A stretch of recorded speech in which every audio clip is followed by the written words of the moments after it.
ఆ సూర్యునికి సంబంధించినటువంటి ఆలయం అక్కడ కట్టబడింది.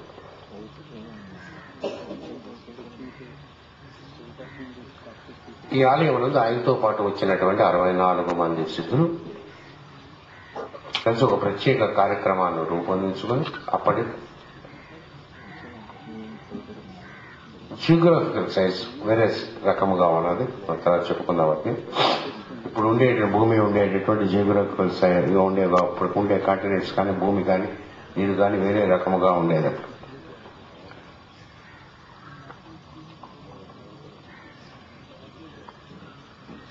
అక్కడ మొట్టమొదటిగా ఆలయం తీసుకుని సూర్యుని యొక్క ఆరాధన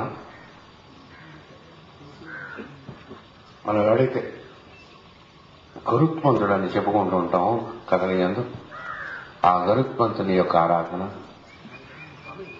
ఏదైతే మన రుద్ర సూక్తమునందు చమకమునందు ఏ మంత్రములు అయితే ఇవ్వబడి ఉంటాయో వాటి యొక్క ఆరాధన, ఇటువంటి ఆరాధన అప్పుడు ఉండేటటువంటి ఒక వేరే ప్రత్యేకమైన భాషలో ప్రపంచంలో కూడా ఒకటే భాష ఉండేదాన్ని సంజార్ అనే భాషలో వాళ్ళకి రాసేటటువంటి లిపి కూడా బొమ్మలలాగా ఉండి వాటి స్క్రిప్ట్ వేరేగా ఉండేది. ఆ సమయం నందే బుక్ ఆఫ్ జాన్ అనేటువంటి అనేక గ్రంథములు రాయబడి ఈ సూర్యుని యొక్క చరిత్ర, సూర్యుడు వచ్చినటువంటి చరిత్ర, ఈ గ్రాముల పుట్టుక, మన భూమి యొక్క పుట్టుక, మన భూమి ఏ రకముగా రాబోయే కాలంలో పరిణామం చెందుతుంది అనేటువంటి కథలు ఆ ఆలయంలో రాసి నిక్షిప్తం చేసి ఇప్పటికీ అక్కడ అవైలబుల్ గా ఉన్నాయని చెప్తారు. సూక్ష్మ లోకములలో ఉన్నాయి.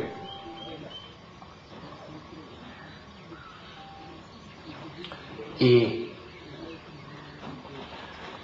సంజార్ అనేటువంటి పుస్తకంలోంచి తీసి అది రాసినటువంటిది బుక్ ఆఫ్ జాన్ నుంచి 7 శ్లోకములు మాత్రమే తీసుకుని రాస్తే 4000 పేజీల పుస్తకం అయింది. అదే మేడం బ్లౌడ్స్కి రాసినటువంటి సీక్రెట్ డాక్టర్.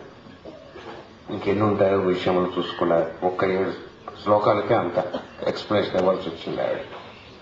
మిగతా పుస్తకములు అవైలబుల్ ఉంటే అవైలబుల్ గా ఉన్నాయి. మీకు అర్హత ఉంటే సీక్రెట్ డాక్టర్ తడువాని అన్నీ కూడా మీకు ఇవ్వబడతాయి.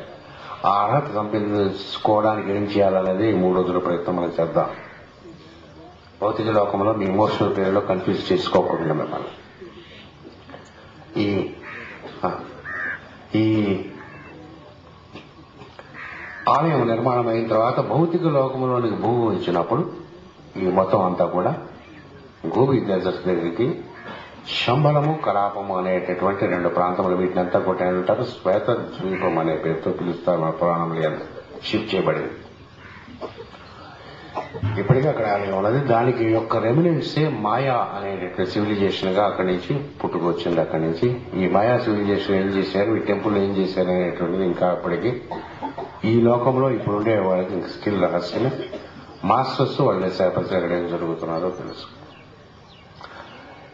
ఈ షిఫ్ట్ ఇక్కడి నుంచి ఇక్కడికి షిఫ్ట్ అయిన తర్వాత సంత్ కుమార్ వారి యొక్క అధ్యక్షతన ఒక హైరార్కీ అనేటువంటి దాన్ని ఆయన పాలన చేశారు.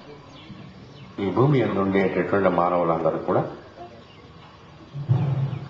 కావలసినటువంటి ఆధ్యాత్మిక వికాసం కలగజేయడానికి కావలసినటువంటి 7 డిపార్ట్మెంట్స్, 7 రేస్ అనే పేరుతో మనం పిలుస్తాం.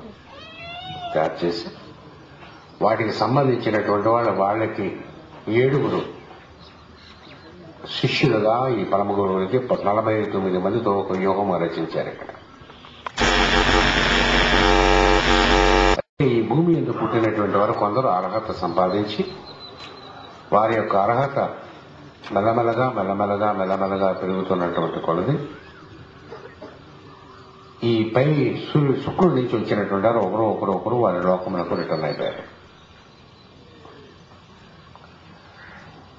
ఇప్పుడు 43 భూమి యందు పుట్టే మాస్టర్స్ అయినటువంటి వారు, లేక మూన్ చేయనందు పుట్టి మాస్టర్స్ అయినటువంటి వారు ఈ భూమి యందు 43 ఉన్నారు, రూల్ చేస్తూ ఉన్నారు. ఇంకా ఆ ర్యాంక్స్ ఫిల్ అవుతూ ఉన్నాయన్నమాట. అంటే ఉద్యోగానికి ప్రమోషన్ ఇచ్చిన తర్వాత ఈ ప్రమోషన్ వచ్చిన పై ఆఫీసర్ అయిపోయి ఎలాగే వెళ్ళిపోతాడో అలాగే ఉంటుంది.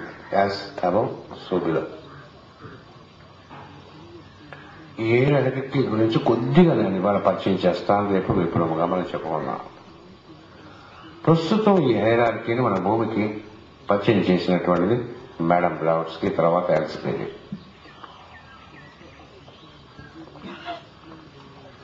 అంతకు పూర్వం వారి శిష్యులకు మాత్రమే తెలిసినటువంటిది భౌతిక లోకంలో అందరికీ తెలిసేటట్టుగా మొట్టమొదటిసారిగా అనౌన్స్ చేసిన మేడం బ్లాడ్స్కి ఆవిడకి 100 ఏళ్ల క్రితం మాస్టర్స్ అనేటువంటి పేరుతో ఇంట్రొడ్యూస్ చేసింది ఆవిడ.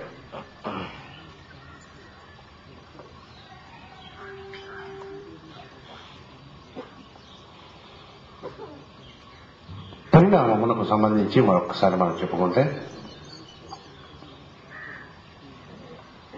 సూర్యుని దగ్గర నుంచి వచ్చినటువంటి వాలకిళ్ళనేటువంటి కిరణములు ఏవైతే ఉంటాయో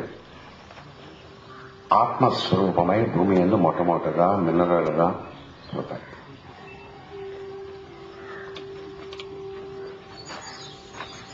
ఈ మినరల్గా పుట్టినటువంటి దాని కూడా ఆత్మ యొక్క శక్తి ఉంటుంది, అంటే కాన్షియస్నెస్ ఉంటుంది.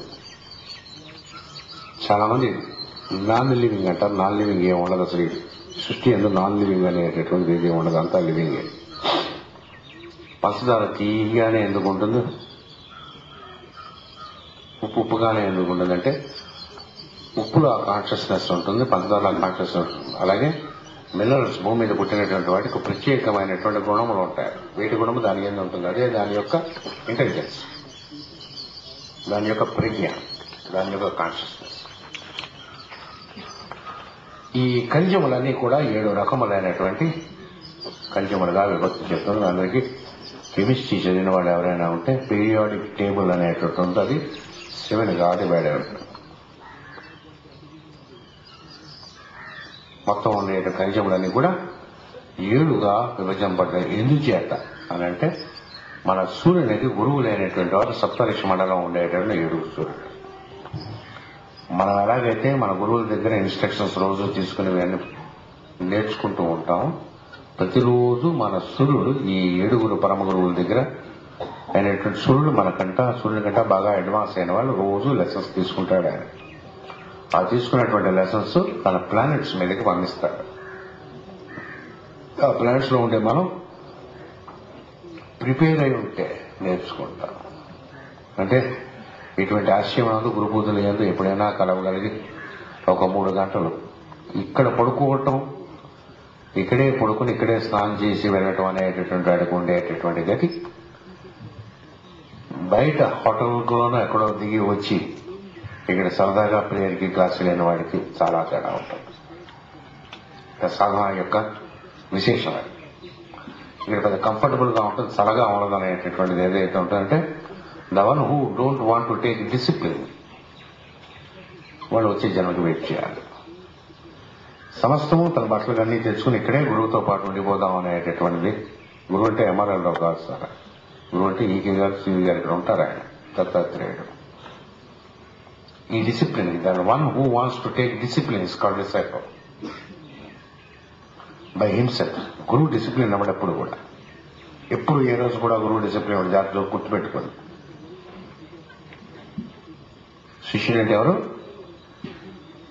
శిక్షణకు లొంగేటటువంటి వాడు. ఎవరి శిక్షణకి?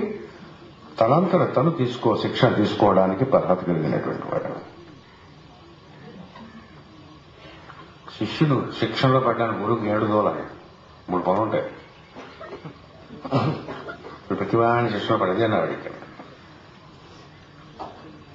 తనంతట తాను శిక్షణ తీసుకుని దానికి సబ్జెక్ట్ మైటల్ గా వచ్చినటువంటి వాడికి ఏం చేసుకుంటాడు? శిష్యుడు అనేటువంటి వాడు శిష్యుడిగా ఉండడానికి అర్హత సంపాదించుకుంటాడు. గురువు ఎట్లాంటి వాడినైనా యాక్సెప్ట్ చేస్తాడు. గురువుకి పైన కుక్క ఒకటే, పవరం ఒకటే, కాకైనా ఒకటి, మీరైనా ఒకటి, నేనైనా ఒకటి.